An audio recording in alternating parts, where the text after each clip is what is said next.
Good afternoon, ladies and gentlemen. Welcome to today's webcast titled The Medicare Cost Report Domino Effect.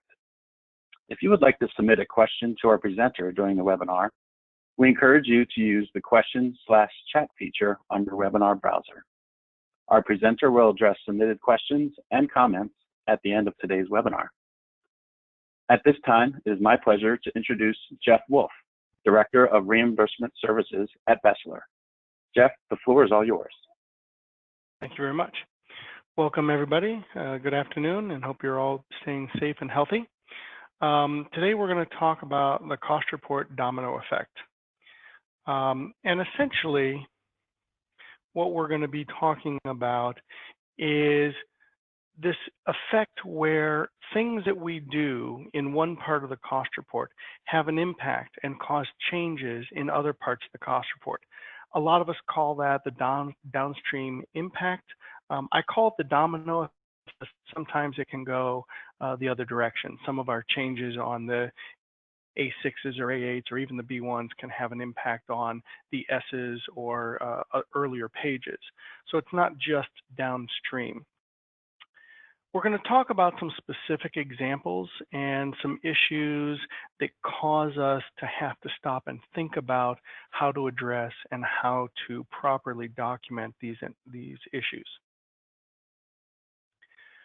So the items that we're going to talk about today, kind of starting at some of the more basics and moving down to some of the more complicated items, Worksheet A, C, and settlement groupings, and the consistency between those and making sure that we have information matched up per the matching principle.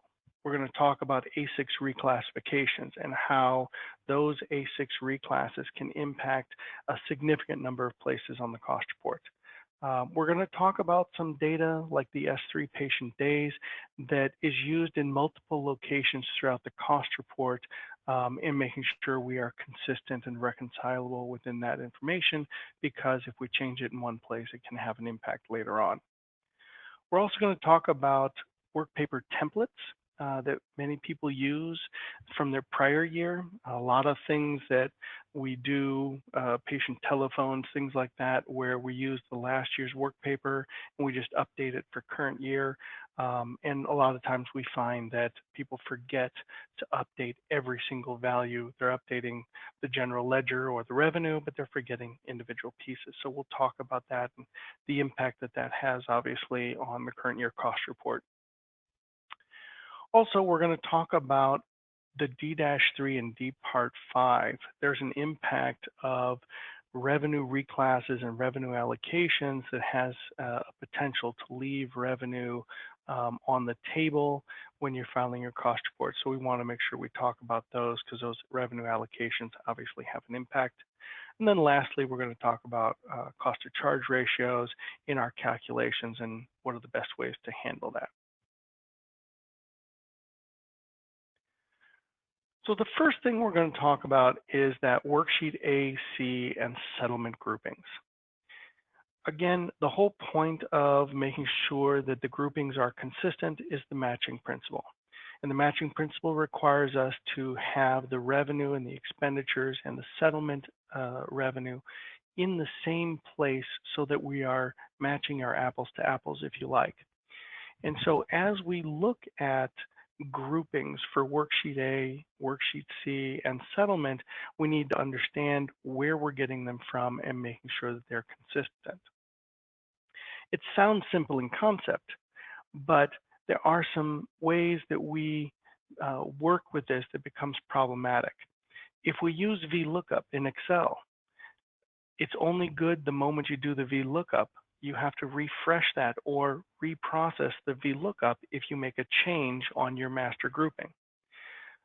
Some organizations have a separate grouping for Worksheet A versus Worksheet C. Some organizations have different department numbers for the revenue versus the expense for the same department, like physical therapy or ICU. And so making sure those groupings are consistent. Also, Worksheet A and Worksheet C are grouped differently than settlement. They're grouped by departments, whereas settlement is grouped by the revenue code. And the last thing to think about in this is how do you make sure that your groupings are consistent when you have a last minute change on Worksheet A grouping? That's going to have this domino effect throughout the cost report, because all of your A6s, your A8s, your B1s, your Cs, even your settlement can have an impact because of that. So we're going to go to the program that we use internally called Easy Work Papers, and I'm going to talk about these groupings. So one of the things you'll see if I take a look at Worksheet A is that I've got this grouped by department. I've got the cost report line numbers. We can sort this any way we want. But one of the things that you want to make sure that you can do is compare your groupings at the end of the cost report to make sure that this grouping for this anesthesia department is the same, Worksheet A, your A6s, your A8s, your B1s. Using an electronic system like this makes it a little easier because, of course, I can link them, and I can make sure that when I am working with an A6 reclass, and let's just say this surgery department, we change it to some silly number like department or cost report line 999. When we go back to Worksheet A, it's linked. The same thing can be done in Excel, again, using VLOOKUP or using copy and paste and making sure that that's updated at the end of the process. The same thing is true when you start looking at your Worksheet C. You should have those linked to your departments. All your starting points for A and C should be the departments and their groupings. So you can see the groupings here. You should be able to run an analysis of having those side by side, making sure that at the end of the process, just before you're ready to start filing your cost report, your groupings for A, A6s, A8s, B1s, Cs are consistent. As far as the settlement goes, one of the things that you want to think about is when you're looking at your revenue and usage files, because most of us use a revenue usage file for our allocations, start the grouping based on the cost report line that Worksheet C revenue is grouped for that department. And then we can make some corrections based on the revenue codes. But starting with the department makes it more appropriate. So you can see here, I have this PACU unit that's in cost report line 30, and so my revenue is grouped in line 30. But then I've got these virtual OR beds that's in cost report line 50, and because it's inpatient, that should be in line 30. It's a room and board revenue code. You don't want that revenue going to an ancillary department. So we changed that just because the patient was originally housed in the OR, probably for observation, for their bed to be available, and then they got transferred. Those revenues for that revenue code should be in the room and board unit. So you want to make sure you start your grouping based on the department, and then we make adjustments for the revenues.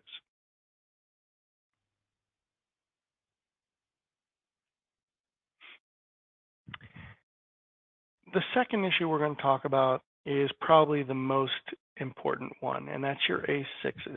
A6s have a tendency to have an effect on many different areas of your cost report.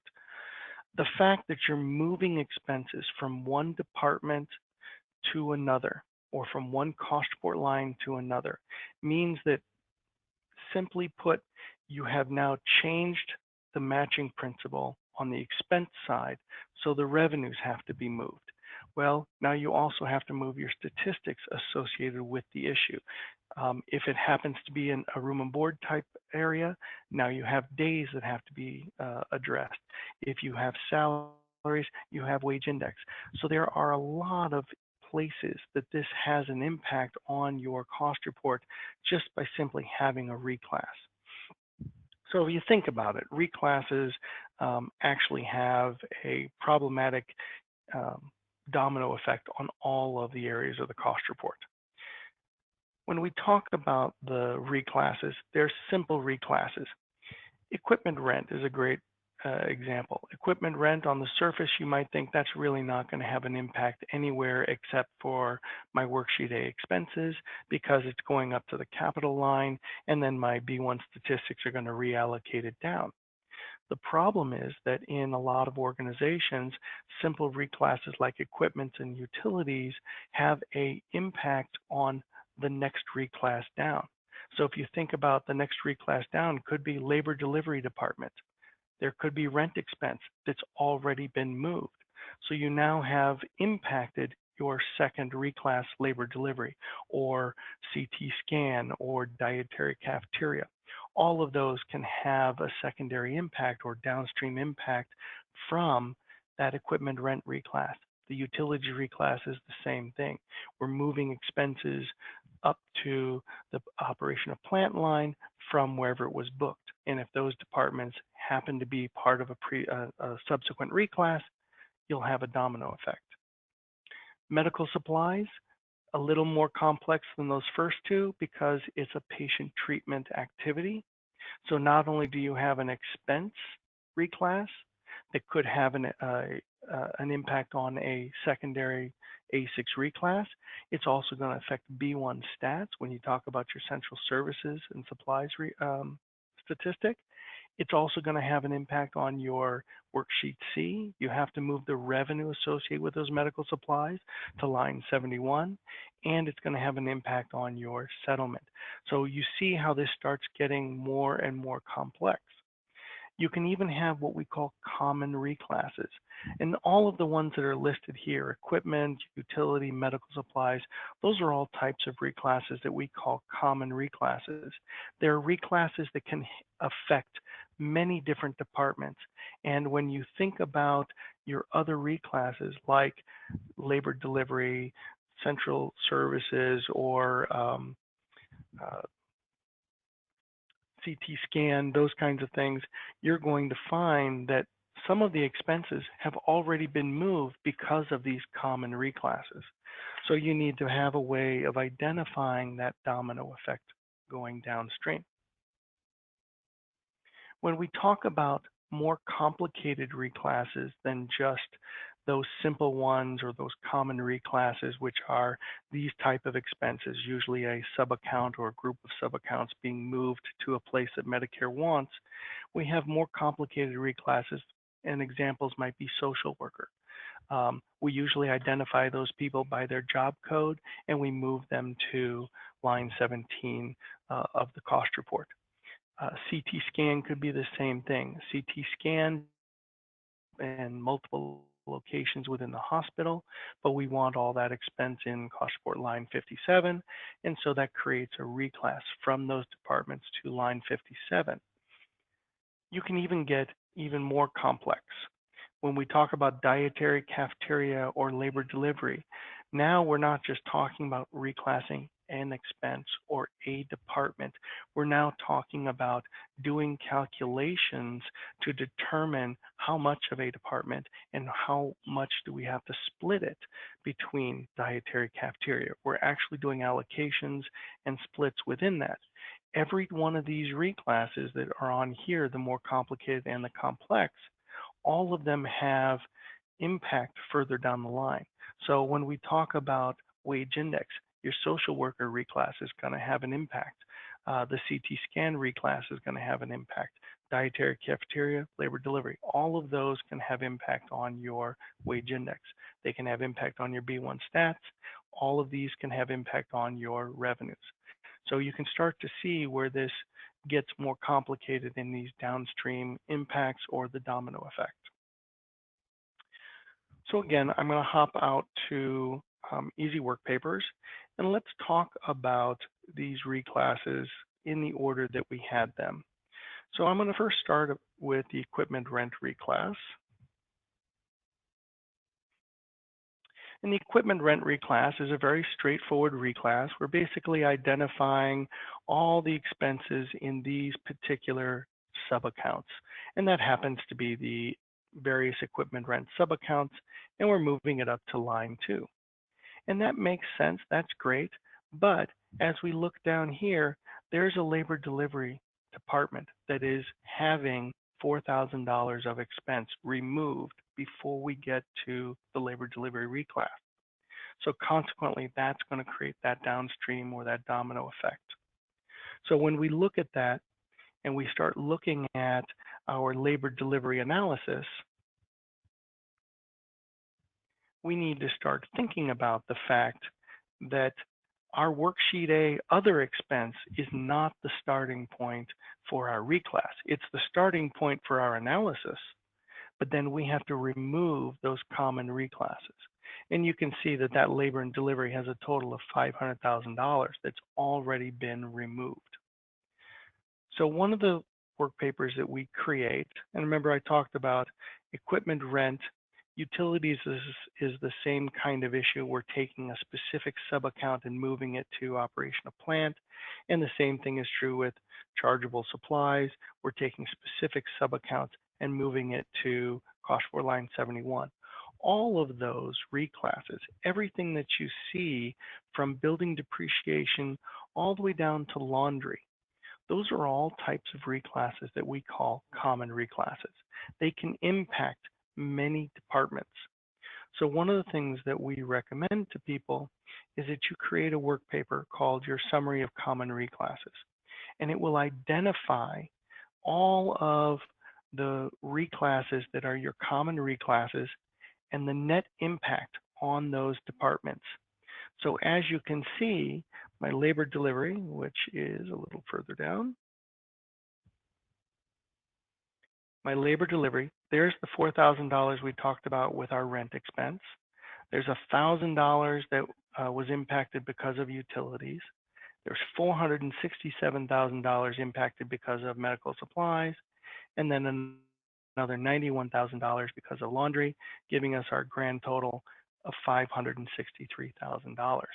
So having a summary of these common reclasses allows you very quickly, whether you're doing this manually or electronically, to be able to say, here are all the common reclasses that go with labor delivery, and my total is $563,000 has already been removed from that cost report, from that department. So that when you get down to the reclass for the labor delivery, you can fairly easily come in and say, here are the departments that have the expenses. I've already removed this amount because of common reclasses, giving me net dollar amounts that are going to be used for my allocation.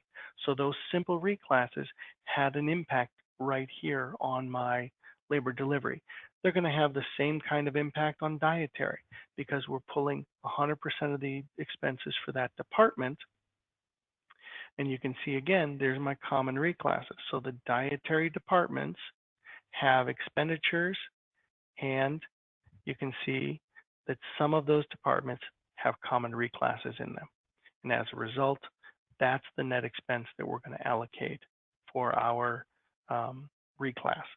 Same thing with CT scan. And as we look at CT scan, it's going to be the same thing. There's my expenses, there's the common reclasses before we get to the net expenses for our allocation. So let's talk about some of these more complicated reclasses. We'll talk about CT scan. One of the things that we look at in a lot of our reclasses is which departments are going to be impacted. And in this particular case, not only did we have to do an analysis of where is the CT scan revenue and what's the total revenue for those departments to identify what portion of that department is related to CT scan, but then we did the analysis of here are those departments. There's the CT revenue. There's the department revenue, creating my percent to total. There's my salary expense. That's the CT salary and reclass. Again, same thing. There's the other expense with the common reclasses being taken out, giving me the net amount. And out of each of those departments, this is the portion that's CT and the reclass. Fairly systematic, straightforward, except for the common reclasses. But then you have to take into account that the revenue was in the wrong departments.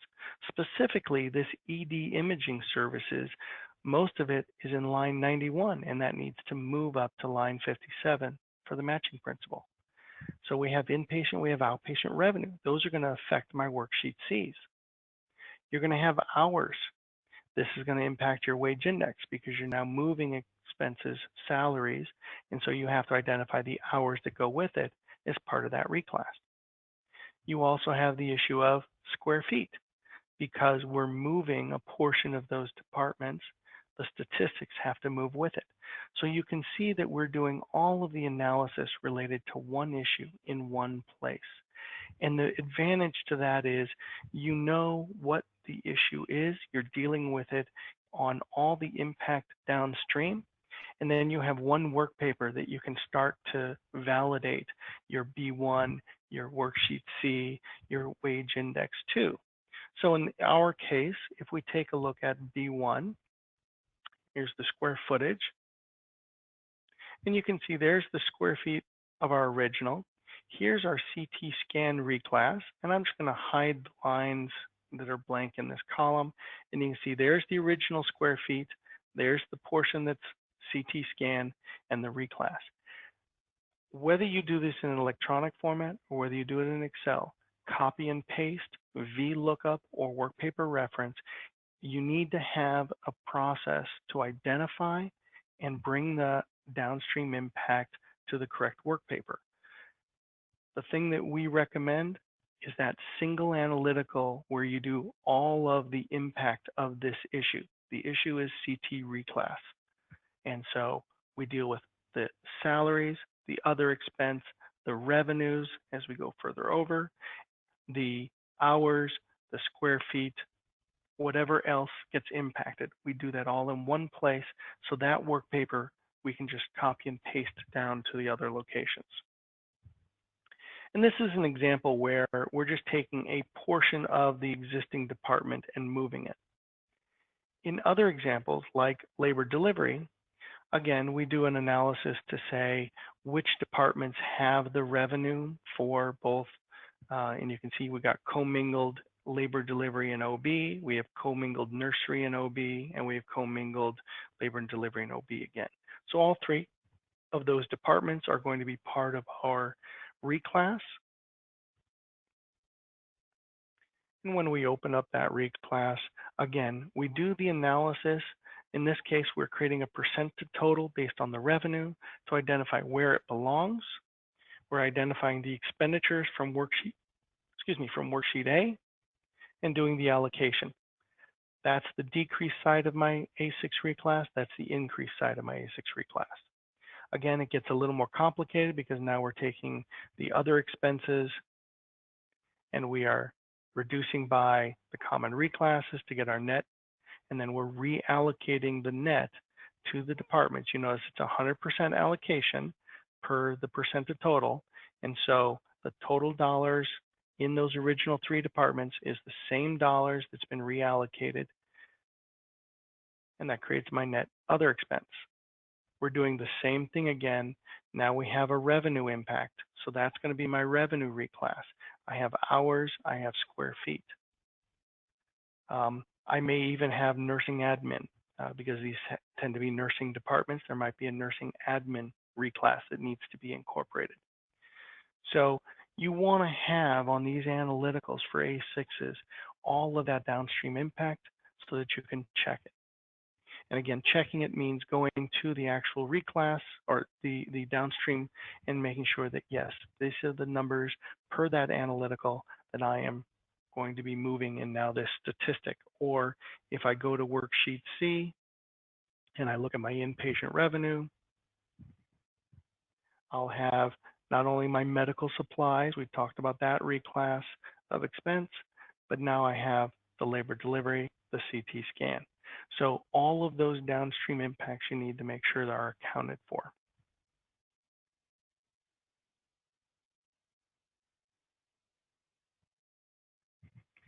Okay.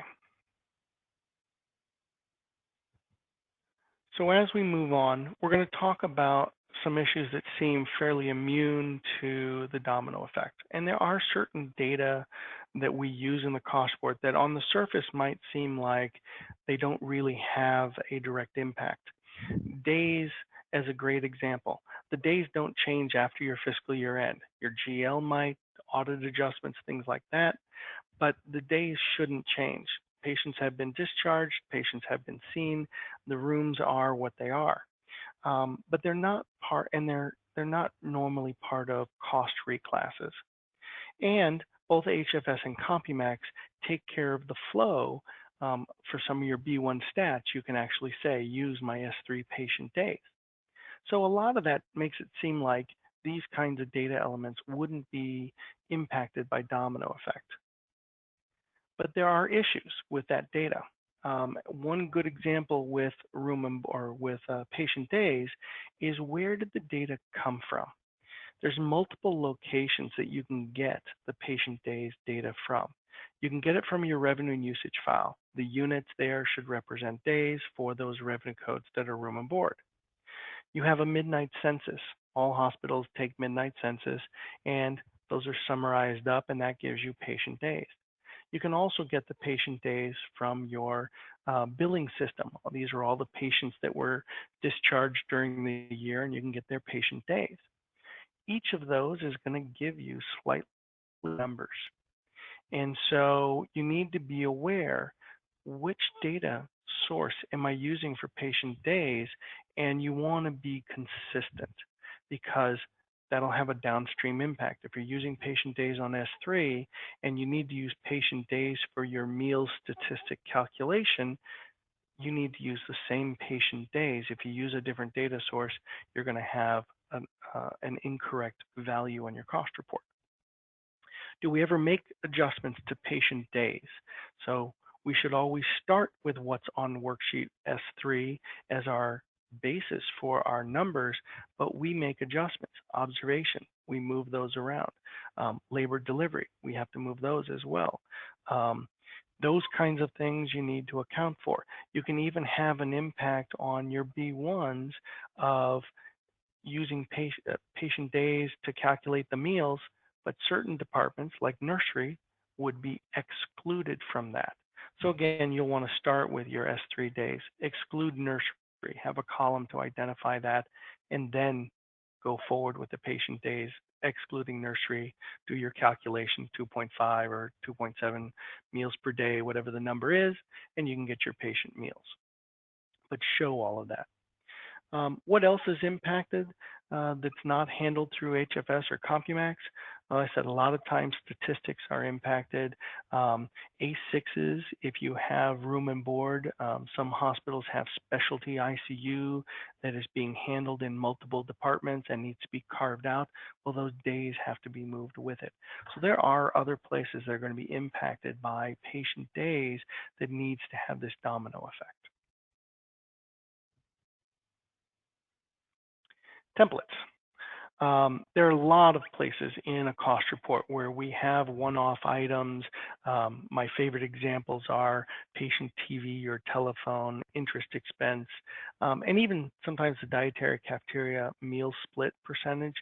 All of those calculations are what I call one-off data. They're pieces of information you're getting, and you need to update those every year. There's a work paper that you created a 3 years ago. It's nice, it presents the data well, and we use that same work paper year after year, and we just go in and update the values. It's really important to make sure that we actually update the values. It's actually kind of startling when you're looking at multiple years cost reports and work papers, how many times things like the split of building versus equipment, which should be based on either the assets or the depreciation value, and those would change every year, are the same percentage for year after year because someone forgot to update that in their Excel file. The use of patient television and telephone, that patient percentage, how often do we update that? Once every 3 years, once every 5 years? We need to make sure that those are more consistently updated. And the same thing with dietary cafeteria meals. We get a list of meals from the dietary department, and do we update the statistic, or we just do the A6 reclass? We need to make sure we're handling both of them.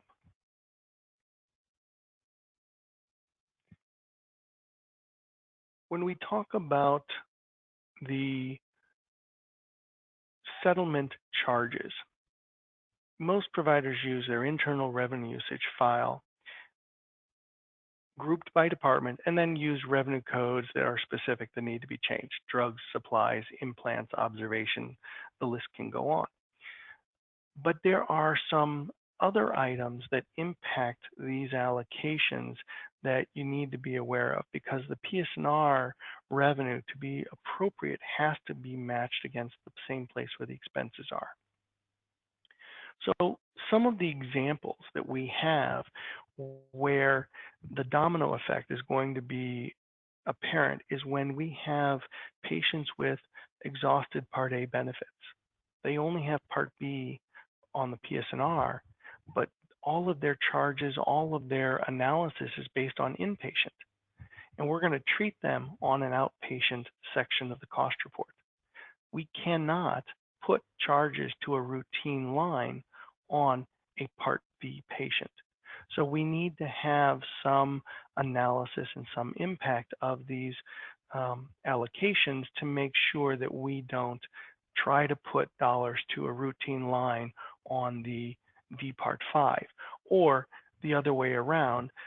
Because of the 72-hour rule, you may have patients in a rural health clinic that are subsequently admitted next day or something like that. The 72-hour rule brings those charges onto the inpatient PS&R.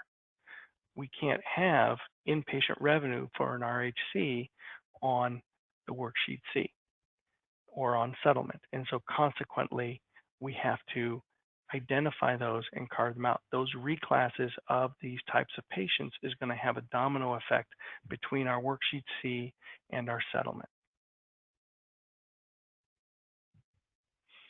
When we see these issues arrive, again, outpatient charges being allocated to routine areas.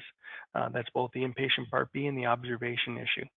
On the inpatient, we see it that they're identifying inpatient services for truly outpatient departments, home health, RHC, things like that. Worksheet C needs to be adjusted for those.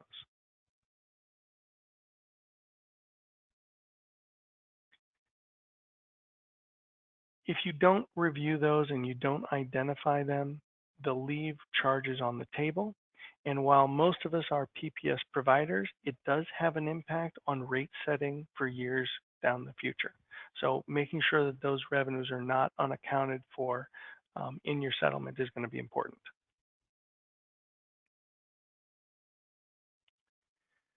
Lastly, we're going to talk about cost to charge ratios. There are instances in the cost report preparation where we need to identify the expense of something, but we don't know the expense. We may know the revenue associated with it.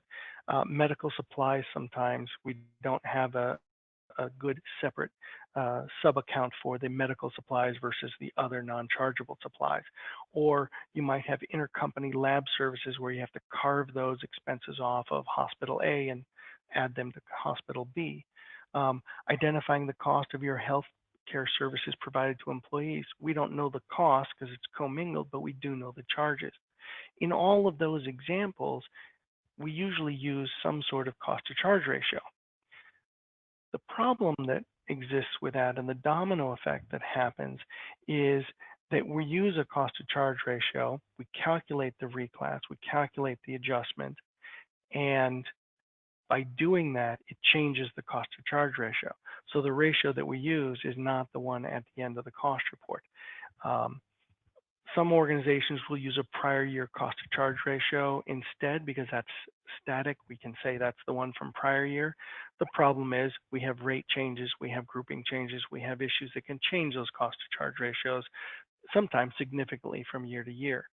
So how do we deal with this impact, this domino impact that actually becomes circular logic? The minute we change those reclasses, the cost to charge ratio changes, which means we have to change the reclass over and over again. So how do we solve these problems? So we talked about this a little bit when we talked about Worksheet A, C, and settlement. Perform a comparison at the end of your cost reporting process. Just validate your Worksheet A groupings, your Worksheet C groupings, your settlement groupings by department are consistent. Use VLOOKUP, copy paste them together on a work paper, sort them together, whatever you need to do to be able to validate to yourself that when we made one change, it did not have a domino effect, or we took care of the domino effect for groupings. When we talk about the downstream impact of your A6s, perform the analysis of that issue in one location. They get to be fairly long work papers, and that's okay. It doesn't matter how many columns you have, we can print off pieces of it. But in one place, you can see the consistency of the application. The statistics are the same. The allocation method is the same for all of the downstream impact. And you can then take the results of that one work paper and validate it against. You've got a column that says, this is my B1 reclass for square feet. This is my column for my revenue reclass. This is my column for my wage index reclass. And you can take those and hold them up against your B1 or your C and just validate. When we talk about patient days or data that you sometimes think won't be impacted by downstream, make sure that you're using the same source for that days or that particular data. If you have multiple analysis that use that data, copy the data and paste it, VLOOKUP or work paper reference it. Make the adjustments after you've done the copy paste or the VLOOKUP. So you copy the data, column 1 is patient days, it agrees to S3, there's no issues. Now you can make adjustments, whether it's observation, whether it's getting rid of nursery or whatever the issue is, but start with the numbers that actually reconcile to S3. If you start with something less, it means whoever's doing the review and the auditors have to figure it out. And if they can't figure it out, they'll start saying it's wrong. So you want to make sure it's as easy to audit as possible. Templates, the suggestion that we would give you for those is lock the formula cells. Can't tell you how many times I've seen a subtotal that should be adding up the numbers above it, but it's been hard keyed in. And so when you update the numbers above it, the total doesn't change. Lock the formulas and highlight and bold the cells that should be updated each year. Create a listing of the updated data that you need. We call those static inputs. They're pieces of information that come from all over, whether it's patient meals or the American Hospital Association dues and percentage. All of those kinds of things are what we call static inputs. They're one-off pieces of information that you need to update. And so make a list of those so you don't forget. The first year you're going through your cost report, making that list, it's a little extra work, but it will pay off in spades year after year because those things are going to reappear each year. D3, D Part 5, make sure to review your revenue usage files that you're going to use for your settlement allocation. Identify the revenues that have been regrouped or that are error prone, your observation revenues, your services that are inpatient Part B, and make sure that they are being allocated on the appropriate cost report line. And if not, then use the revenue code. So if revenue for observation ends up in the acute department, you can move that, but look at the revenue code. If it's a lab revenue code, move it to lab. If it is a ultrasound revenue code, move it to ultrasound, so that you are keeping it in line with the type of expense that was actually incurred. And with your cost to charge ratio analysis, the best solution is to actually do these at the end of your process. Run your cost report. You can use your prior year cost to charge ratio as an estimate for those for now, or as you're running your cost report, but then print your cost report, create a PDF, and go to Worksheet C, and you'll see cost to charge ratios.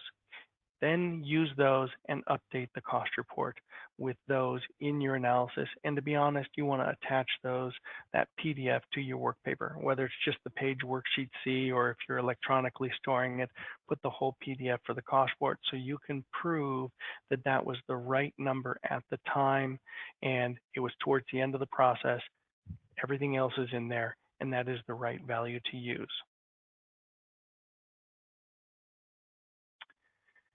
In summary, most of these issues can be resolved by doing things and keeping yourself organized. Be organized in your work paper sets. Thoughtful in how you prepare analysis, because if you know that an item is going to have a downstream impact, go ahead and put it on the same analysis so that you remember to deal with it and have a column in your downstream work paper where it's going to go, and that way you can validate that each item is taken care of. Maintain a list of the work papers that have domino effects so that you know, I got to check these, that kind of thing. Perform last minute verifications. Like I said, take your work papers, look at the columns that say, here's my B1 stat square feet, and look at your B1 stat. Does that column exist? Does it have the same values? And then take the time to prepare and process the work papers. Make sure that they are not using last year's numbers and that you've updated them properly. One of the things that you've seen me use today is Easy Work Papers. It's a program that we use and is available to clients. It helps deal with some of these issues in an automated fashion. The reference I keep giving you is work paper reference. That actually electronically ties the work papers together and the results automatically transfer down. So if you have any interest in that, please feel free to contact us. So let's see if there have been any questions. So the first question I have is, let's see, you mentioned that you prepared the analysis for the A6 reclasses and all of its impact in one location. However, we don't get all the data at the same time. So are we suggesting that we do the reclasses last? And no, I'm suggesting that you do the analysis in one place for that A6 reclass. As I'm preparing a reclass, I will go back to it multiple times as I get the B1 stats and the other. I mark those reclasses as incomplete until I have all of the downstream impact calculated. Then I mark it as complete and I validate the downstream impact or the domino effect. Where I was talking about doing those reclasses last is on those specific reclasses that use the cost to charge ratio. I'll use the prior year cost to charge ratio as I'm preparing the cost report, but at the very end, I will update those with the final cost to charge ratio, attach that as my documentation, and then process those into the cost report or update those in the cost report. And that would be those last minute reclasses. Next question is on S-3 days, you mentioned 3 different sources for the data. Since I said they can have different values, what's the best source of the data and why? Good question. So with the patient days, S3 is actually supposed to be on our discharge days. So my answer to your question would be use the patient accounting system because those are the total days based on each discharge. There are a couple of reasons that people might use Midnight Census or the revenue usage file. If you have some extraordinary long stay patients that you need to account for, things like DISH, things like interns and residents get affected by these days and discharges. You might want to change for those years, but when you do that change, you need to put it in your cover letter of your cost report. But for the most part, it should be the discharge days. So I use the ones from the patient accounting system. And let's see, looks like if the settlement is grouped by rev code and the cost center charges are grouped by department, how do we make sure that they are consistent? I think I talked about this, but essentially, when you're looking at your settlement charges, your revenue and usage file that you're going to use for the allocation of your PS&R charges, you should start by grouping all that revenue by department, and then only make adjustments for those revenue codes that need to be adjusted. And you've got a litany list of those. Those revenue codes that need to be adjusted are the same ones you see on your Worksheet C revenue reclasses. So med supplies, implants, drugs, observation. In my case, the labor delivery more than likely needs to be moved to the correct line. Same thing with the nursery. The CT scan in the example I was showing, it was booked into multiple departments. I would need to move those in order to have the correct allocations. Let's see.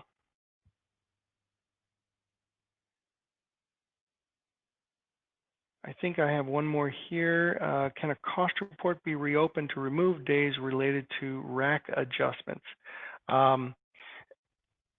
That's a little outside of this, but yes, the cost report can be reopened to remove those days, but it needs to be done before the rack audit's complete.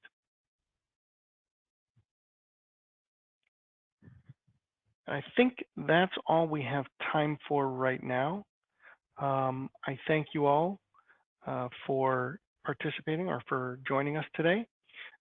If you have questions, please feel free to contact us either on the website or on the email or on the phone numbers that are provided. And hopefully you found this of value. Thank you very much.